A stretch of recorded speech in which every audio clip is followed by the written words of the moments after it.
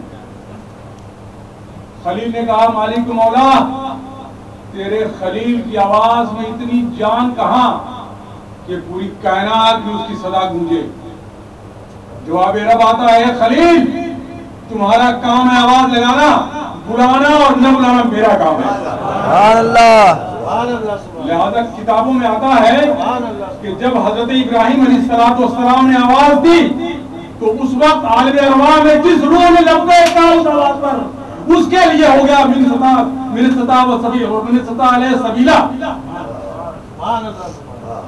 اللہ تعالیٰ نے جن لوگوں نے لبیک کہا حضرت ابراہیم علیہ السلام کی آواز پر اس وقت اللہ تعالیٰ نے ان کے اوپر حج فرض کر دیا اور نواز دیا اور مالی حالات ان کے جو اتنے کر دیے تاکہ من استطاع علیہ سبیلا کے تحت وہ حج کر سکے۔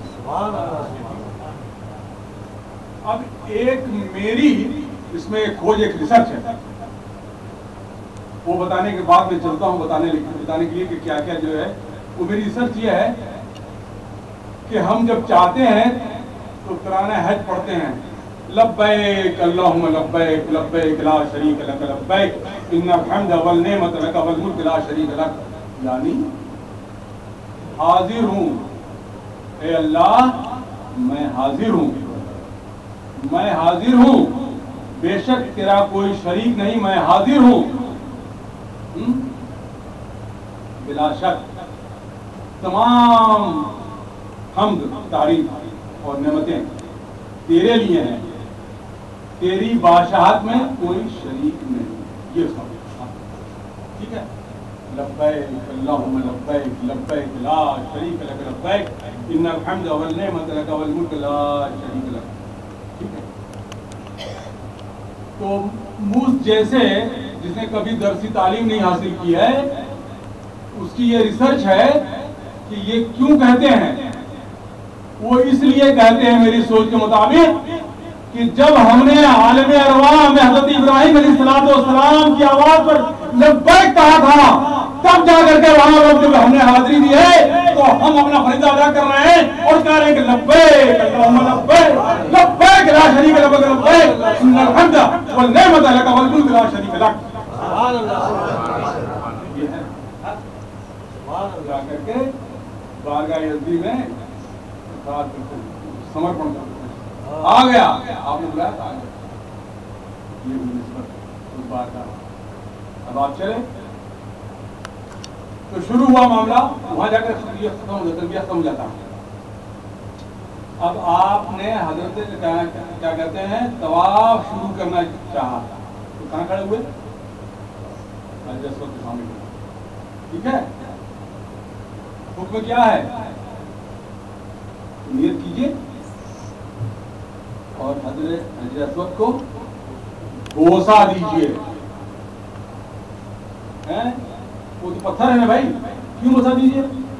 حضرت عمر فاروق رضی اللہ تعالیٰ عنہ کہتے ہیں کہ حضرت اسود سنو، تم میری نگاہ نسبت، تم میری نگاہ میں صرف پتھر اور پتھر کے سوا کچھ نہیں، مگر میرے آقا نے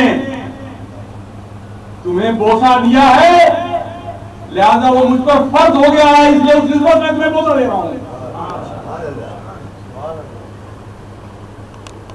اور یہی پتھر حجر اسود کل قیامت میں حدیث پاک میں ہے کہ جب یہ جنتی پتھر کل قیامت میں اللہ کی بارگاہ پیش ہوگا تو اللہ کی طرف سے اسے 2 آنکھیں اور 1 زبان عطا ہوں گی اور یہ گواہی دے گا کہ کس نے خلوص نیت سے جو ہے میرا بوسہ دیا تھا۔ اللہ اکبر۔